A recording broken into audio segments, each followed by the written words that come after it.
Hi, my name is Youngdae Kim and I'm a postdoctoral researcher with the Mathematics and Computer Science Division at Argonne National Laboratory. I'm going to talk about a Julia package, ExaTron.jl, which enables us to perform batch nonlinear programming on GPUs. I will also show how batch nonlinear programming opens a new paradigm to solve large-scale sparse nonlinear programs on GPUs in a scalable and efficient way. This is a joint work with François, Quebec, and Mihai. Let me start with power system optimization problem. In the US, there is a large power grid as depicted in the figure here, which connects generators and buses across the US. Generators, as the name says, generate power. They are attached to buses where demands are defined. Power flows between buses via branches. Power system optimization problem is about finding set points for generators that optimize generation cost while satisfying given demands. Physical laws such as Ohm's law and Kirchhoff's law, as described in constraints here, should be satisfied as well when sending power across the grid. Power system optimization problem is a very important problem because it enables us to generate power in a reliable and efficient way. For example, 1% increase of efficiency would lead to billions of dollars of cost saving.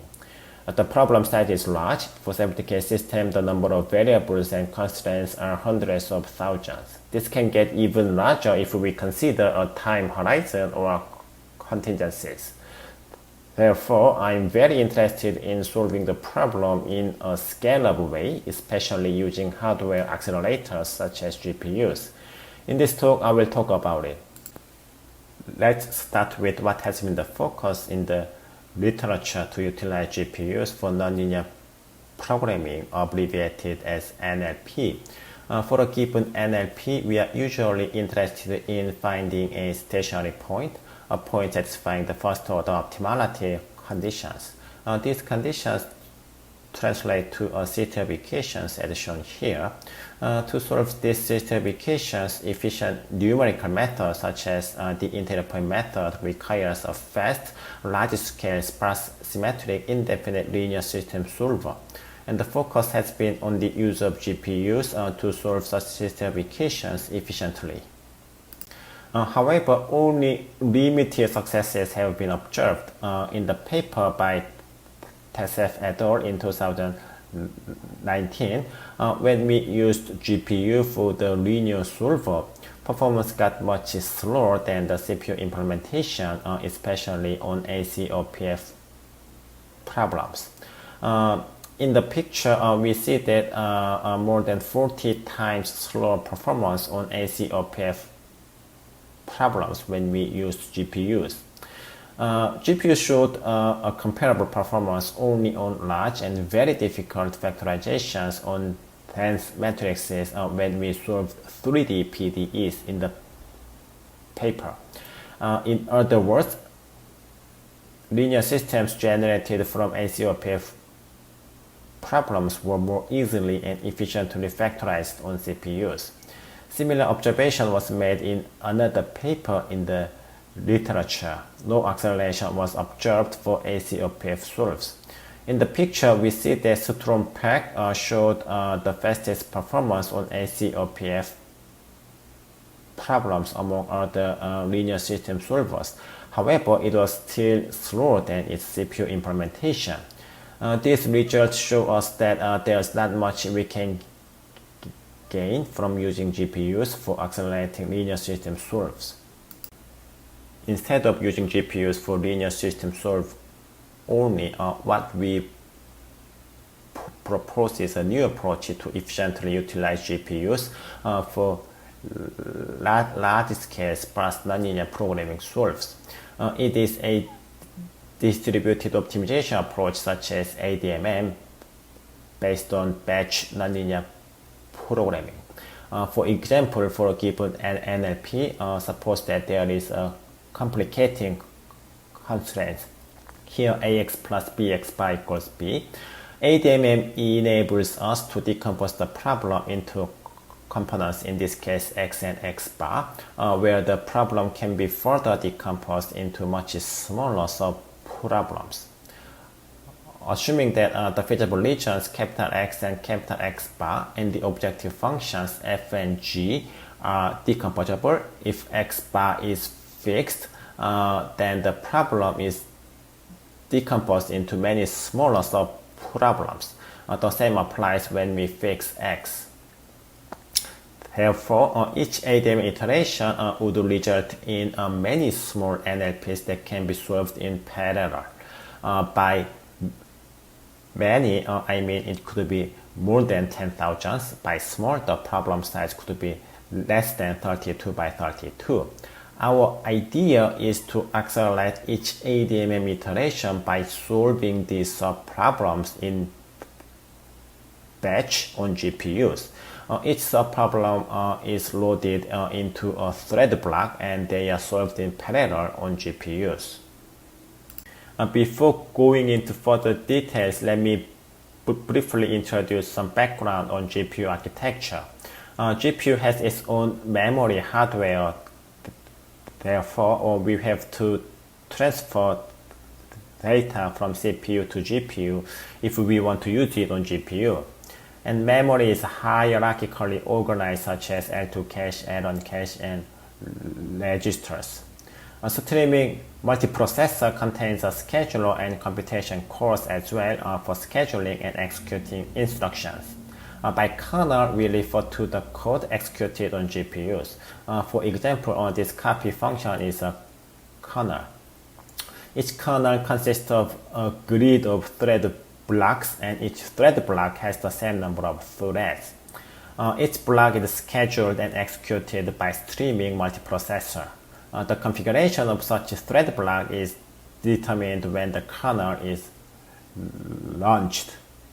Execution of instructions follows the SIMT model, which represents single instruction multiple threads, meaning that multiple threads are executed in lockstep.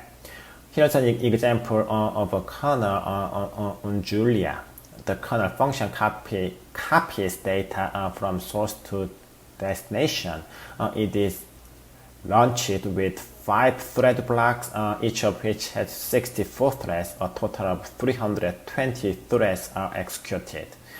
Each thread identifies its thread ID and copies one element from source to destination.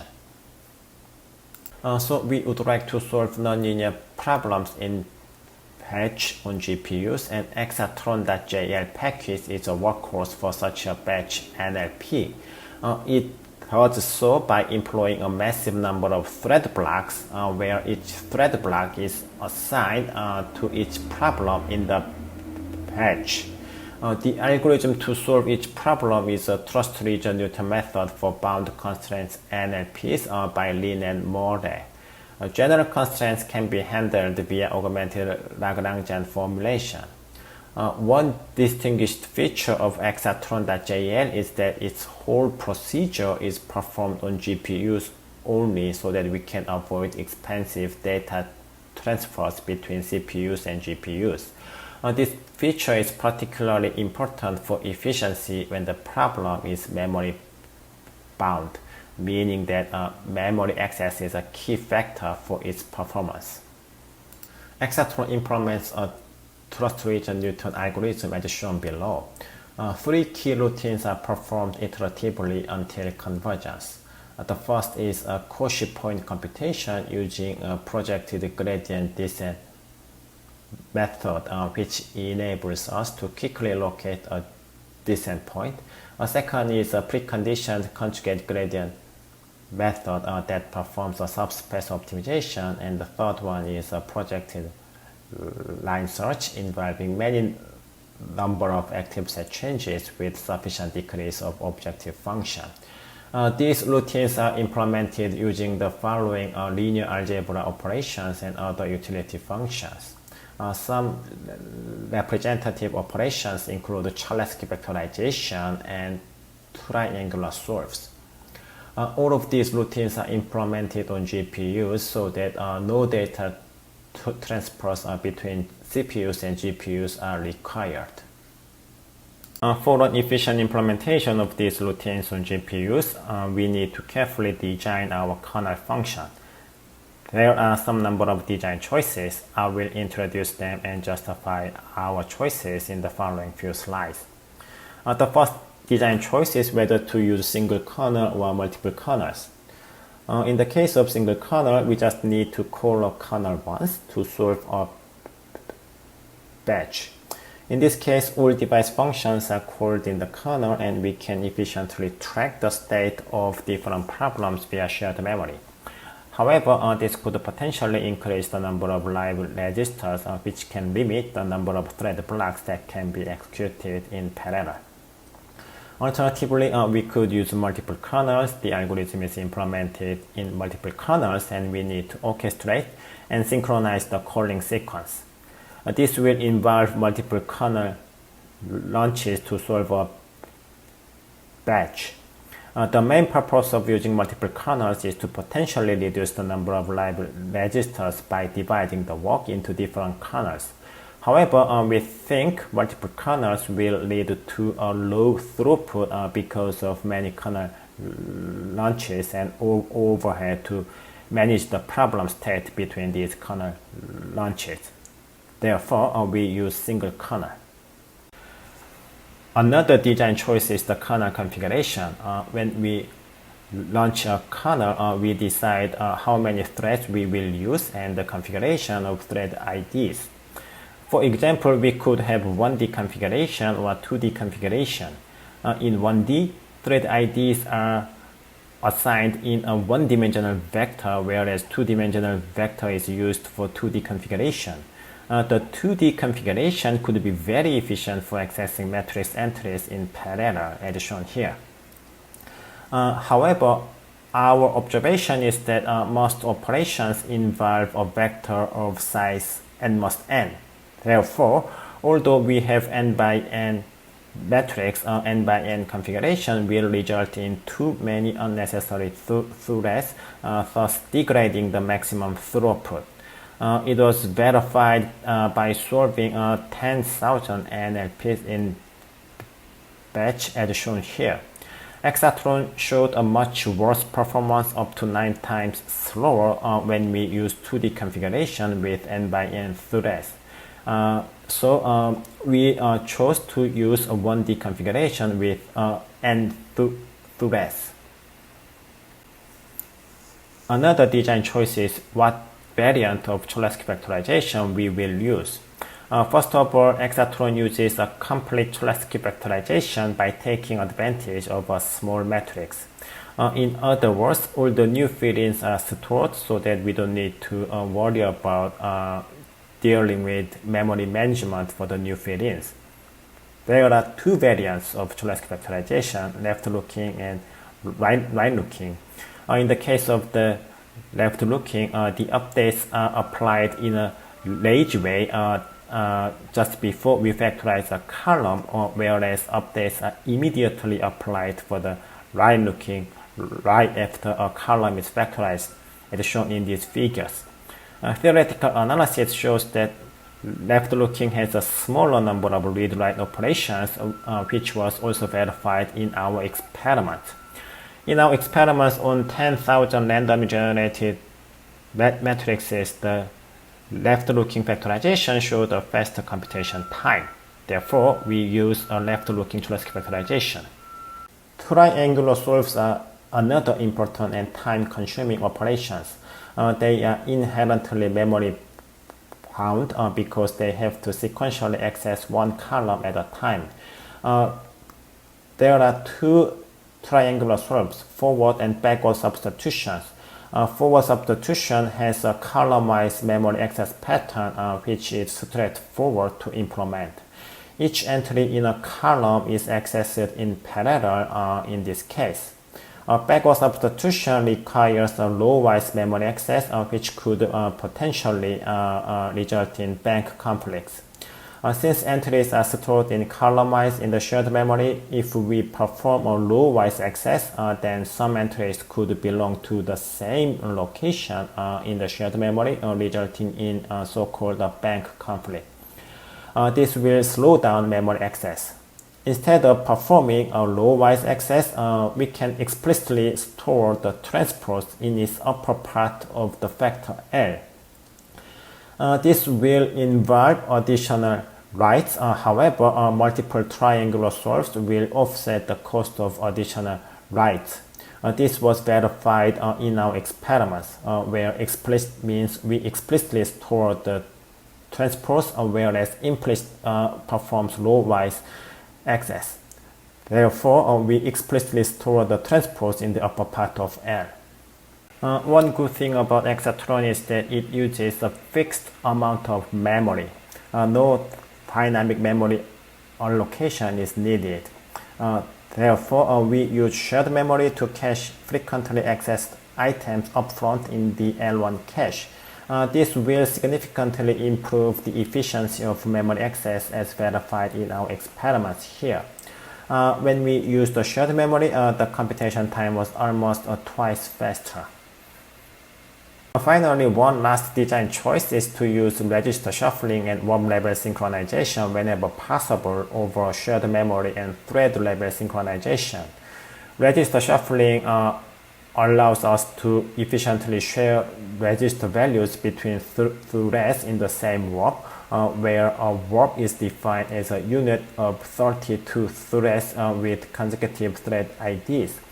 For example, the L2 norm can be computed efficiently using register shuffling. In this case, each thread computes xi square and shuffle its value with operation is defined to be a plus. Then the first thread gets the sum of xi squares, and then it applies squared and redistributes it to the threads to share the L2 norm values. We now present the performance of ExaTron over subproblems of ACOPF. We use a distributed optimization approach via ADMM to solve ACOPF. This ADMM results in many nonlinear, non-convex branches of problems. For example, the largest one has up to 34,000 of sub-problems that need to be solved at each ADMM iteration. We solve these sub-problems using ExaTron. All experiments have been performed on the Summit supercomputer at Oak Ridge National Laboratory, where we used the Volta 100 NVIDIA's GPUs. And the first thing we experimented is to show scalability with respect to the batch size and the number of GPUs. As shown in the left figure, ExaTron showed a linear scaling on a single GPU as we increased the number of problems. This result is expected since ExaTron solves the problems inside the batch in parallel, meaning that increasing the batch size would linearly increase its computation time as well. In this case, it took about 4 milliseconds to solve 34,000 problems. We can achieve greater speedups of ExaTron by employing multiple GPUs.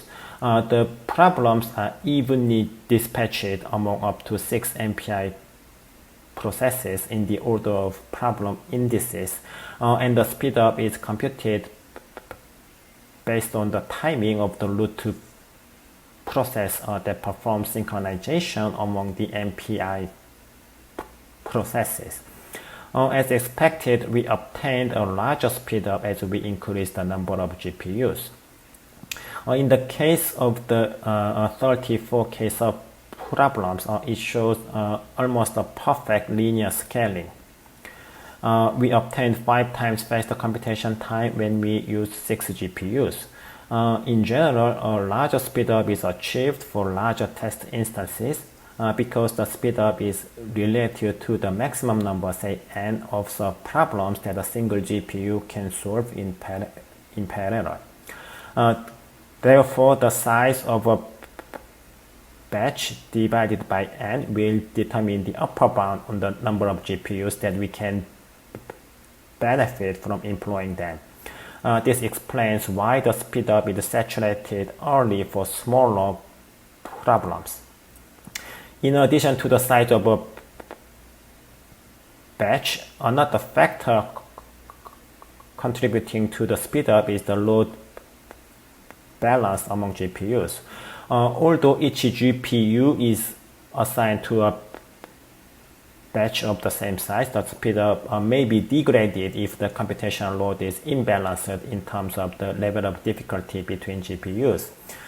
Since the root process operates synchronously, some GPU may finish its computation much earlier than others, making it idle until all the other GPUs finish their work.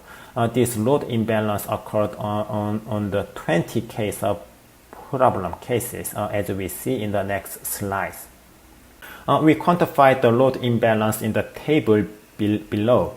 For problem instance P, TPK max denotes the maximum computation time at iteration k among GPUs, and T bar PK mean the mean computation time. We then take the maximum and minimum and the mean over iterations. Therefore, we see that a smaller mean value implies the load is well balanced. Here we see that this 19402 case, which corresponds to the 34 case of problems, is much better balanced than the others, explaining its perfect linear scaling. However, the load of this 13 pigasec case is balanced worse than this 9k pigasec case, explaining its low speed up. The right figure shows how load was imbalanced among GPUs for the 13k pigasec case. We see that the loads on the second and the third GPUs were much more difficult than those on other GPUs. Dealing with this kind of load imbalance issue for a better scaling is our future work. And finally, we compared performance of our ExaTron on GPUs with that on its CPU implementation. We employed 6 GPUs for GPU run and used 40 CPU cores for CPU implementation. The figure shows that GPU implementation showed up to 35 times faster computation time than its CPU implementation with 40 CPU cores. This result shows the massive parallel computation capability of GPUs. So here is a conclusion of our work. We proposed a new paradigm to solve a large-scale sparse nonlinear non-convex problems on GPUs, which is a distributed optimization approach via ADMM based on batch nonlinear programming. ExaTron.jl package provides a fast and scalable solution method for batch nonlinear programming. In the case of ACOPF examples, ExaTron showed up to 35 times faster computation time using 6 GPUs than when we use 40 CPU cores in parallel. And the code is available at the following address here. Thank you very much.